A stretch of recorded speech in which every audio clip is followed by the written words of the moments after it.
I never thought I'd be the kind of man who checks his wife's phone at 2 a.m., but there I was, staring at messages that turned my entire world upside down.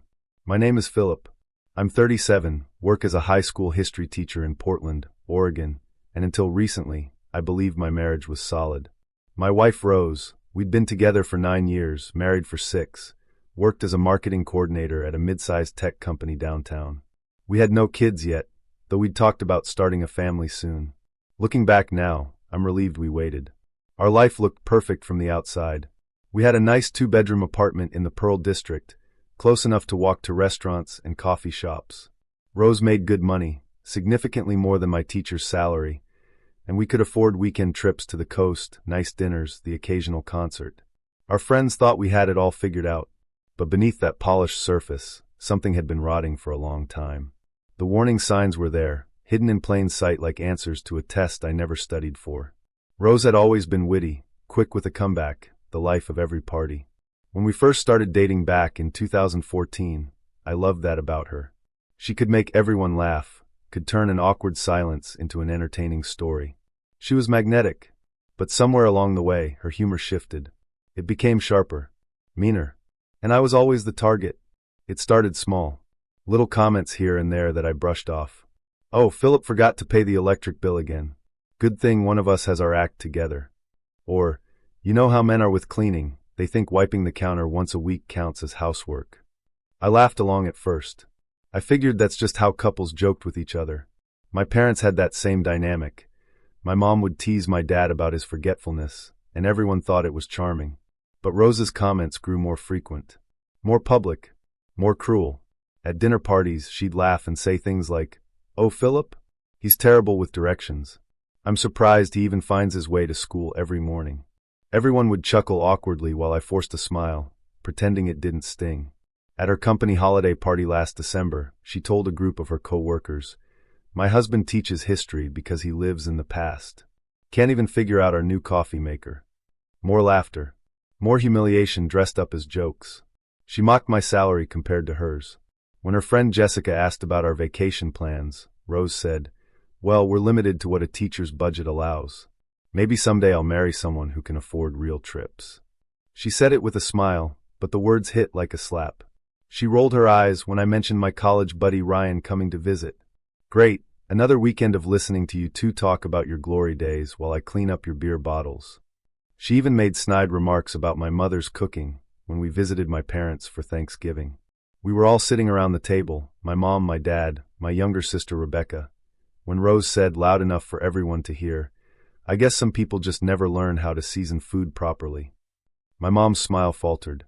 My dad cleared his throat uncomfortably. Rebecca shot me a look that said, "Are you seriously going to let her talk to Mom like that?" But I did nothing. I just sat there, pushing mashed potatoes around my plate, telling myself Rose was stressed from work. That's what I always did. Made excuses. Rationalized. Minimized. When she criticized my friends, I told myself she just didn't know them well enough yet. When she mocked my job, I reminded myself that teaching wasn't the highest paying profession, and maybe she had a point about us needing more income. When she embarrassed me in front of others, I convinced myself I was being too sensitive, that I needed thicker skin. But deep down, something was gnawing at me. A voice in the back of my mind kept asking, "Why does the person who's supposed to love you the most treat you the worst?" I started dreading social events. Every dinner party, every barbecue, every work function became an exercise in anxiety. I'd spend the whole time waiting for Rose's next joke at my expense, wondering what she'd say to humiliate me this time. My friend Ryan noticed it during one of his visits. We were sitting on my apartment balcony, drinking beer while Rose was inside on a work call. "Dude," Ryan said carefully, "does Rose always talk to you like that?" "Like what?" "Like you're an idiot." I took a long drink of my beer. "She's just joking around." "Is she though?" Ryan leaned forward. "Because from where I'm sitting, it looks like she spends half her time making fun of you and the other half ignoring you. It's not that bad. Phil." Ryan's voice was serious now. "I've known you since we were 18. You used to be confident. Funny. Now you apologize for everything and walk on eggshells around your own wife." I wanted to argue with him, but I couldn't. Because he was right. I'd changed. Somewhere along the way, I'd become smaller. Quieter. Less sure of myself. And Rose had done that to me. The real breaking point came at our mutual friend Mark's backyard barbecue in early September. It was one of those perfect late summer evenings in Portland. Warm but not hot, the smell of grilled burgers filling the air, kids running around with sparklers as the sun set behind the trees. Mark and his wife Jennifer lived in a beautiful house in Laurelhurst, one of those older Portland neighborhoods with big yards and tree-lined streets. They'd been throwing these end-of-summer barbecues for years, and it was always a good time. Casual, relaxed, no pressure. Or at least it used to be. Rose and I arrived around 6 p.m. She'd spent an hour getting ready, trying on 3 different outfits before settling on a sundress I'd never seen before. She looked beautiful, she always did, but there was something different about the way she was presenting herself. More makeup than usual. Perfume. Hair carefully styled. "You look nice," I said as we pulled up to Mark's house. She barely glanced at me. "Thanks." That should have been my first clue. The party was already in full swing when we arrived. Mark's backyard was packed with people, neighbors, co-workers, friends from various chapters of life all mixing together. Jennifer had strung up lights across the patio, and someone had set up a portable speaker playing classic rock. Rose immediately gravitated toward a group of women near the patio table. Her work friend Jessica, Jennifer, and a few others I recognized from previous gatherings. I headed toward the grill where Mark was flipping burgers alongside his neighbor Jeff, and a guy named Tony I'd met once before. "Phil," Mark greeted me with a beer. "Good to see you, man. How's the school year starting?" "Not bad," I said, accepting the drink. "Got a good group of juniors this year. Teaching them about the Civil War right now." We fell into easy conversation about work, sports, the typical guy stuff. It was nice. Relaxed. For a moment, I forgot about the tension at home. But then, about an hour in, Rose's voice cut through the ambient noise of the party. "Ladies, seriously, if you want a man who actually pays attention to what you need, don't marry a history teacher." I looked over. She was holding a wine glass, her face flushed from alcohol and laughter. The women around her were smiling, waiting for the punchline. "Phillip here can recite every battle of the Civil War, but can't remember to take out the trash on Tuesday mornings. I have to text him reminders like he's a child." Laughter erupted. Not genuine laughter, that uncomfortable kind where people don't know if they should join in or not. Jessica, to her credit, looked uncomfortable. "Rose, come on." "No, I'm serious." Rose continued, emboldened now. "Last week, I asked him to pick up groceries. Simple list. Milk, eggs, bread. He came home with milk, pizza rolls, and some weird historical documentary on DVD. Who even buys DVDs anymore?" More laughter. But when I looked around, I noticed something. The guys standing near me, Mark, Jeff, Tony, they weren't laughing. They were looking anywhere but at me. Mark cleared his throat. "Dude, is she always like this?" I shrugged, flipping a burger with more force than necessary. "She's just had a few drinks." But it wasn't just the drinks. It was the pattern. The constant humiliation. The way she seemed to enjoy making me look small in front of people, like my embarrassment was entertainment. "That's rough, man," Tony said quietly. "My ex used to do that. Turns out she was cheating." I froze. "What?" Tony looked embarrassed, like he'd said too much. "Nothing. Forget it." But I couldn't forget it. That comment lodged itself in my brain like a splinter. As the evening wore on, I noticed something else. Rose kept checking her phone. Not obviously, just little glances here and there. And every time she looked at it, she'd smile slightly, then tuck it back into her purse. Around 8 p.m., a car pulled up to Mark's house. A tall guy in expensive jeans and a fitted polo shirt stepped out, carrying a 6-pack of craft beer. He had that look, confident, successful, the kind of guy who probably had a boat and talked about his stock portfolio at parties. "Ethan!" Rose's voice rang out, bright and excited in a way I hadn't heard in months. "You made it, Ethan." I recognized the name. He worked with Rose at her company. I'd met him once or twice at her work events. Marketing manager or something. He'd seemed nice enough, if a little full of himself. But now, watching Rose's entire demeanor change as he approached, I felt something cold settle in my stomach. She touched his arm as she handed him a drink. Laughed at something he said, throwing her head back in that exaggerated way she used to laugh at my jokes years ago. She'd positioned herself so her body was angled toward him, away from the rest of the group. I wasn't the only one who noticed. Mark's wife Jennifer caught my eye from across the yard. She gave me a sympathetic look, then quickly glanced away. Ryan, who'd driven up from Eugene for the weekend specifically for this barbecue, appeared at my elbow. "Hey, you okay?" "Fine. Phil." I said I'm fine. But I wasn't fine.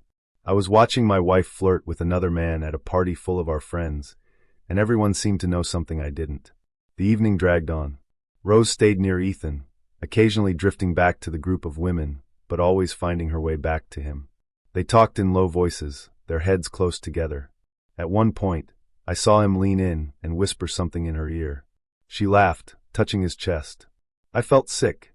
Around 9:30, Jennifer announced she was putting out desserts in the kitchen. People started drifting inside. I saw this as an opportunity. Maybe Rose and I could talk, maybe I could ask her what was going on. But when I turned to look for her, she was gone. And so was Ethan. Around 10 p.m., I went inside Mark's house to grab more drinks from the fridge. The living room was empty, music thumping faintly from outside. People were scattered between the backyard and the kitchen, laughing and talking. Normal party sounds. But something felt wrong. I grabbed a couple of beers from the fridge, then paused. Where was Rose? I checked the kitchen, just Jennifer and a few other women chatting while cutting cake. I looked out the back window at the patio, no Rose. No Ethan either. Then I heard voices coming from the hallway near the laundry room. Quiet voices. Intimate. Rose's voice. And a man's. My feet moved before my brain could catch up. I walked down the hallway, my pulse hammering in my ears. The laundry room door was slightly ajar, and through the crack, I could see movement. "You're terrible," Rose giggled. "We can't do this here." "Why not?" The man's voice was low, teasing. Ethan's voice. "Everyone's outside. No one's paying attention. Because Phillip might. Phillip doesn't notice anything." Those words hit me like a physical blow. Phillip doesn't notice anything. I moved closer, my hands shaking. Through the gap in the door, I could see them clearly now. Rose was leaning against the washing machine, her sundress wrinkled, her hair mussed. Ethan stood close, his hand on her waist, his other hand braced against the wall behind her. They were kissing, not a friendly peck, but deep, passionate, the kind of kiss that spoke of practice and familiarity. For a moment, I couldn't move, couldn't breathe. It was like watching a car crash in slow motion, horrifying but impossible to look away from. Then Rose pulled back, laughing softly. "God, you actually know how to make a woman feel wanted. Not like my husband. He'd probably apologize for being in the same room." That snapped me out of it. I pushed the door open. It banged against the wall, loud enough to make them both jump. They sprang apart like guilty teenagers. Rose's eyes went wide, her face flushing deep red. Ethan stepped back, hands raised like I'd pulled a weapon. "Phillip," Rose started, her voice high and panicked. I didn't let her finish. I couldn't. If I stayed in that room one more second, I'd either say something I couldn't take back or do something I'd regret. I turned and walked straight out. Through the living room, through the kitchen where Jennifer called after me asking if everything was okay, through the backyard where Ryan tried to stop me, and straight to my car. My hands were shaking so hard I could barely get the key in the ignition. Rose appeared on Mark's front lawn, running after me in her sandals. "Phillip, wait. Let me explain." I didn't wait. I started the car and drove. I didn't know where I was going. I just drove through Portland's streets, past the lit-up bridges, past the closed shops and late-night food carts, until I found myself parked near the waterfront, staring at the dark Willamette River. My phone started ringing. Rose. I declined the call. It rang again, and again, and again. 17 times that night, she called me. 17 times, I let it go to voicemail. I sat in my car until almost midnight, my mind racing through everything. How long had this been going on?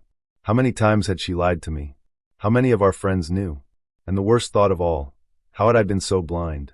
When I finally drove home, I found Rose's car already in our building's parking garage.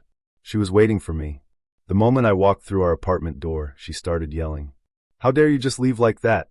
You embarrassed me in front of everyone." I stared at her, genuinely confused. "I embarrassed you?" "Yes. Walking out like some jealous child, making a scene. I caught you with another man, Rose." She went quiet for a second, her mouth opening and closing like she was searching for the right words. Then she scoffed, actually scoffed, and said, "It was nothing. We were just talking. You kissed him. You're overreacting. You always overreact. This is exactly why I can't talk to you about anything." The gaslighting was so blatant, it was almost impressive. She was trying to turn this around on me, trying to make me question what I'd seen with my own eyes. "I know what I saw," I said quietly. You saw two coworkers having a private conversation. That's all. Rose. No, Phillip. You don't get to do this. You don't get to come in here and accuse me of something based on your insecurities. I looked at my wife, really looked at her, and realized I didn't recognize the person standing in front of me. When had she become someone who could lie so easily? Who could betray me and then act like I was the problem? I didn't argue. There was no point. Instead, I walked past her, grabbed a blanket and pillow from the closet, and made my bed on the couch. Fine, Rose said behind me. Sleep on the couch. Act like a victim. That's what you do best anyway. She slammed the bedroom door. I lay awake on that couch for hours, staring at the ceiling, my mind replaying everything. Not just tonight, but the past few years. All the signs I'd missed. All the times she'd stayed late at work. All the business trips that seemed suspicious in retrospect. And I realized something. This wasn't new. This wasn't a drunken mistake at a party. This had been going on for a while. The next morning, I woke up at 6 a.m. to the sound of Rose's shower running. My back ached from the couch, my head throbbed from lack of sleep, and my chest felt hollow. But my mind was clear. I knew what I had to do. Rose emerged from the bedroom 20 minutes later, dressed for work in a sharp blazer and slacks. She looked perfect, makeup flawless, hair styled like nothing had happened. Like she hadn't just destroyed our marriage the night before. She grabbed her purse and keys, not even glancing at me on the couch. "I'll be late tonight," she said. "Team meeting." And then she left. The moment the door closed, I stood up. My hands were steady now. The shock had worn off, replaced by something colder. Determination. I started in the obvious place, her laptop. She'd left it on the kitchen counter, still plugged in from the night before. Rose wasn't particularly tech-savvy, and she'd never bothered to log out of her accounts. I opened her email first. At first, it was just work stuff. Marketing reports, client communications, meeting schedules. Boring. Normal. Then I found a folder labeled Personal. Inside were emails between Rose and Ethan going back to May. For months. They'd been doing this for 4 months. The early emails were flirtatious but deniable. Compliments about presentations. Inside jokes. Suggestions to grab coffee. But by June, they'd crossed a line. "Last night was incredible. Can't wait to see you again. I keep thinking about you. This is dangerous. Dangerous but worth it." My stomach turned as I scrolled through message after message. They'd met up at least twice a week, sometimes more. Coffee before work. Lunch during the day. Drinks after hours. And then I found the worst one. An email from July with the subject line, Seattle Conference. Rose had told me she was attending a marketing conference in Seattle for work. She'd been gone for 3 days. I'd even driven her to the airport. But according to her email exchanges with Ethan, there was no conference. They'd booked a hotel room in downtown Portland. While I thought she was in Seattle learning about digital marketing strategies, she was actually 20 minutes away from our apartment, sleeping with Ethan. I took screenshots of everything. Next, I checked her phone. She'd left it charging on the kitchen counter. She usually took it everywhere, but in her rush to get to work, she must have forgotten it. Her text messages with Ethan were even worse than the emails. More casual. More intimate. "Miss you already. Can't stop thinking about last night. When can I see you again?" There were photos too. Nothing explicit, but intimate. The two of them at restaurants I'd never been to. Selfies in cars. One photo of them at what looked like a hotel room, both smiling at the camera. And then I found the group chat. Rose had a text thread with her work friends, Jessica, a woman named Lauren, and someone named Meg. They talked about everything. Work gossip, weekend plans, relationship complaints. In August, Rose had written, "Honestly, I don't know why I'm still with him. Phillip's a nice guy, but nice doesn't make me feel alive. He's boring. Predictable. Ethan makes me feel young again." Jessica had responded, "Are you sure about this? You've been with Phillip for almost a decade." Rose, "That's the problem. A decade of the same conversations, the same routines, the same mediocre everything. I need more than that." Lauren, "Girl, if you're not happy, you're not happy. Life's too short." I read through months of these messages. Rose complaining about me to her friends.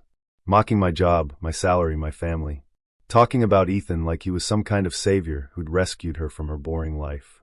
One message from September 1st, just a week before the barbecue, read, "Can't wait for Mark's party Saturday. Ethan's coming. It's going to be fun watching Phil have no idea what's happening right in front of him." They'd planned it. She'd planned to bring her affair partner to our friend's barbecue, to flaunt him in front of me, knowing I wouldn't suspect anything. I took screenshots of all of it. Then I remembered, we had a security camera. I'd installed it above our apartment door last year after a neighbor's apartment got broken into. It was one of those smart cameras that recorded to the cloud and sent alerts to my phone when it detected motion.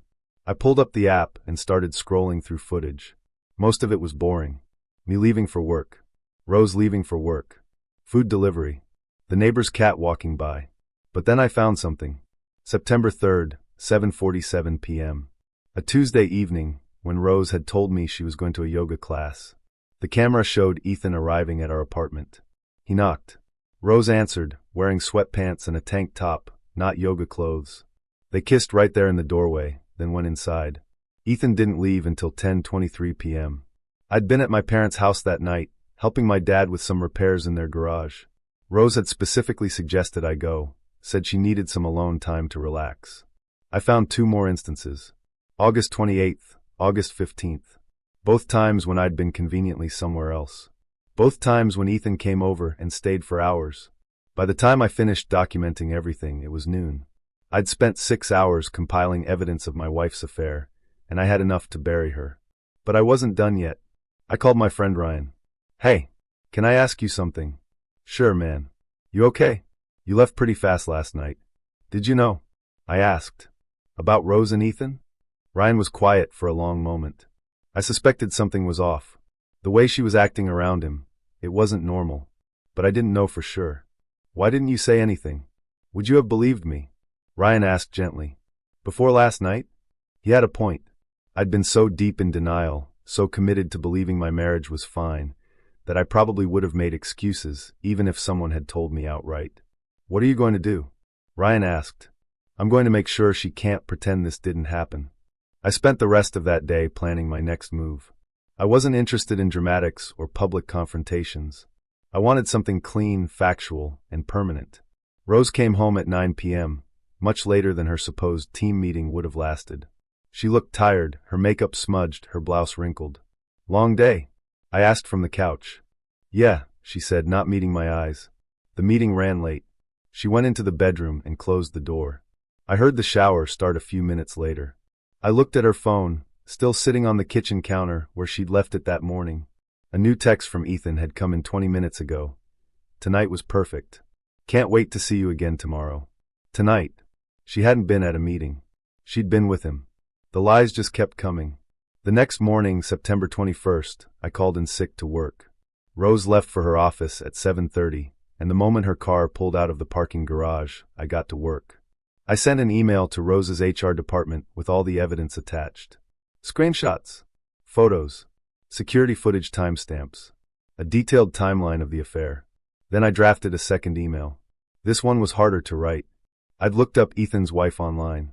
Her name was Amanda Morrison. She worked as a pediatric nurse, and they had 2 young kids. I'd seen photos on her Facebook page. She looked happy in those photos, smiling with her children, completely unaware that her husband was destroying their family. I debated whether to tell her.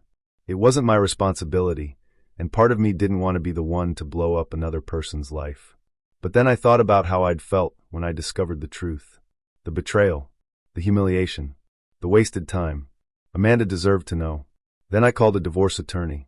Her name was Margaret Foster, and she came highly recommended from one of my colleagues who'd gone through a divorce a few years ago. I told her everything. She listened without interrupting, taking notes on a yellow legal pad. Then I handed her my phone with all the screenshots. She scrolled through them, her expression neutral. This is very thorough. Oregon is a no-fault divorce state, which means the affair itself won't impact the legal proceedings much, but this evidence could be useful if she tries to claim anything unreasonable. What happens now? Now we file for dissolution of marriage. Since you have no children and no shared property beyond a lease, this should be relatively straightforward. We'll aim for a clean break, no alimony, no drawn-out negotiations. Just an end. I signed the paperwork that afternoon. By the time I got home, my phone was exploding with notifications. 17 missed calls from Rose. 12 missed calls from a number I didn't recognize. 6 text messages from Rose, each one more frantic than the last. What did you do? Phillip, answer me. You just ruined my career. Call me right now. This is insane. How could you do this? Ethan's wife Amanda called me directly. Her voice was shaking, but she thanked me. I knew something was wrong, she said. Thank you for telling me the truth. I felt a strange mix of emotions. Relief that Amanda knew. Sadness for what she was going through. And something else, a sense of rightness, like I'd finally stopped being passive and taken control of my own life. Around 6 p.m., I heard Rose's car in the parking garage. Her footsteps were heavy on the stairs, angry. She burst through the door like a storm. How could you do this to me? She screamed, her face red and blotchy from crying. Do you have any idea what you've done? I was sitting at the kitchen table calm. I'd been preparing for this moment all day. I told the truth, I said simply. You ruined my life. HR put me on administrative leave. They're investigating me.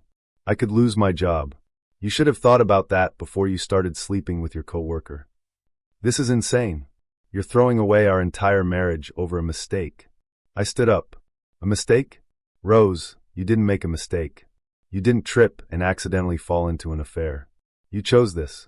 Every single time. For 4 months, you chose him over me. It didn't mean anything. Then why did you do it? She opened her mouth, then closed it. For the first time since she'd stormed in, she seemed at a loss for words. I'll tell you why, I continued. Because you were bored. Because I wasn't exciting enough for you. Because you wanted to feel young and desired, and you didn't care what it cost. That's not. I read your messages, Rose. All of them. I know exactly what you think of me. Boring. Predictable. Mediocre. Your words. She went pale. You humiliated me for months, I said, my voice steady. You mocked me in front of our friends. You made me feel worthless in my own marriage. And then you betrayed me with someone else. And even after I caught you, you tried to lie about it. Tried to make me think I was crazy for believing my own eyes. Phillip, I'm done, Rose. I picked up a manila envelope from the table and handed it to her. These are divorce papers. You've been served. Her hands shook as she took the envelope. You can't be serious. I've never been more serious about anything in my life. She looked at me, really looked at me, and I saw the exact moment she realized I meant it. That this wasn't a bluff or a tactic. That I was actually leaving. Where will you go? She asked quietly. Ryan's offered me his spare room until I find a place. So you've already planned this. You've been planning this the whole time. No, I said. You planned this when you decided to cheat. I'm just responding to the situation you created. I grabbed my suitcase, I'd packed it that morning, and walked toward the door. Wait, Rose said, her voice breaking. Please. Can't we at least try? Counseling or something? I turned back to look at her. For a moment, just a moment, I felt a flicker of the love I used to have for her. The memory of who we used to be, before everything went wrong. But then I remembered her laughing with Ethan at the barbecue. Remembered her text messages calling me boring and mediocre. Remembered 4 months of lies. No, I said. We can't. And I left. I drove to Eugene that night, arriving at Ryan's apartment around 10 p.m. He met me at the door with a beer and a sympathetic look. Welcome to the bachelor pad, he said. It's not much, but the couch is comfortable and the Wi-Fi is fast. Thanks, man. I really appreciate this. That's what friends are for. I crashed on Ryan's couch for the first 3 nights, barely sleeping, my mind running through everything on an endless loop. But on the 4th day, Ryan sat me down. Okay, here's the deal, he said. You can stay here as long as you need. But you're not going to lie on my couch feeling sorry for yourself. Tomorrow, we're going for a run. Then you're going to start looking for your own place. You're going to rebuild your life, piece by piece. He was right. Wallowing wouldn't help. So I started over. I found a small studio apartment back in Portland, not far from the school where I taught. It was nothing fancy, just a bedroom, bathroom, and kitchenette, but it was mine. I could afford it on my teacher's salary without Rose's income, and that felt important. I needed to prove to myself that I could stand on my own. Meanwhile, the fallout from my HR report and the emails continued to unfold. Rose's company, TechBridge Marketing, took my report seriously. They launched a full investigation into both Rose and Ethan's conduct. I learned later, through mutual friends who still worked there, that the investigation uncovered even more than I'd documented. Apparently, Rose and Ethan had been taking extended client lunches that weren't actually with clients. They'd charged expensive dinners to company cards, claiming they were business development meetings. The Seattle conference wasn't just a lie to me. They'd actually submitted it as a business expense and gotten reimbursed for a hotel room conference registration fees that didn't exist, and travel costs. That crossed the line from personal misconduct to potential fraud. By the end of September, both Rose and Ethan were terminated. The company even considered pursuing legal action for the misused funds, though I never heard if they followed through. Amanda, Ethan's wife, filed for divorce immediately. She called me once, about a week after I'd sent her the evidence. "I just wanted to thank you again," she said. Her voice was stronger now, steadier than in that first voicemail. "I've been going through Ethan's things, and I found so much more. This had been going on even longer than 4 months. There were others before your wife." "I'm sorry," I said, and I meant it. "Don't be. You did me a favor. I just wish I'd known sooner. But at least now I can move forward with my eyes open. I'm getting full custody of the kids. Ethan didn't even try to fight it. I think he knows he doesn't have a leg to stand on." "Good. I'm glad you and your kids will be okay. We will be, and you will be too." As for Rose, she spiraled quickly. Without her job, she couldn't afford her half of our apartment rent. She moved back in with her parents in Salem, about an hour south of Portland. I heard through mutual friends that she'd tried to get hired at other marketing firms in the area, but her reputation had preceded her. Portland's marketing world is smaller than you'd think, and word travels fast. The divorce proceedings moved faster than I expected. Rose's lawyer initially tried to push for alimony, claiming I'd sabotaged her career by reporting her to HR. But my lawyer, Margaret, shut that down immediately. "Your client violated company policy and committed what may constitute fraud," Margaret wrote in her response. "Mr. Fletcher simply reported factual information to the appropriate parties. Any consequences Mrs. Fletcher faces are the direct result of her own actions." Rose dropped the alimony request after that. By mid-November, we'd reached a settlement. No alimony. We'd split what little savings we had 50-50ths. She'd keep her car, I'd keep mine. We'd both walk away with our own possessions and nothing else. The divorce was finalized on December 18th, just before Christmas. I spent that Christmas with my family in Portland. My mom made her usual feast, the same food Rose had insulted the year before, and it tasted perfect. As the new year approached, I found myself in a strange place emotionally. I wasn't happy exactly. Divorce isn't something you celebrate, even when it's the right choice. But I felt lighter. Free. I started reconnecting with old friends I'd neglected during my marriage. I joined a gym and started running regularly again, something I'd loved in college, but had given up because Rose always complained about me being gone too much. For the first time in years, I felt like myself again. The Phillip who'd existed before Rose. Confident, content, unafraid to take up space in the world. She'd spent so long making me feel small, insignificant, unworthy. She'd turned me into a punchline at parties, a cautionary tale in her text messages to friends. But I wasn't that person anymore. I'd reclaimed my dignity, my self-respect, my life. I'd learned that I didn't have to accept being treated poorly just to avoid conflict. That I deserved respect, kindness, and honesty in my relationships. That it was okay to walk away from something that was hurting me, even if it meant starting over. Rose had spent years trying to convince me I was boring, mediocre, insufficient. But she was wrong. I wasn't any of those things. I was just a decent person who'd made the mistake of loving someone who didn't appreciate what they had until it was gone. And now I was free to find someone who would. Someone who'd laugh with me, not at me. Who'd build me up instead of tearing me down. Who'd treat our relationship as a partnership, not a performance where I was the comedic relief. I didn't know when I'd find that person. Maybe soon, maybe not for a while. But I knew one thing for certain. I'd never settle for less than I deserved again. Thank you for watching the video to the end. YouTube may no longer suggest my channel to you, so subscribe to it to receive new interesting stories. You will also help the channel grow and improve the quality of its content. A playlist with other interesting stories that you can listen to is now displayed on the screen. You can also write in the comments what stories you would like to see on the channel.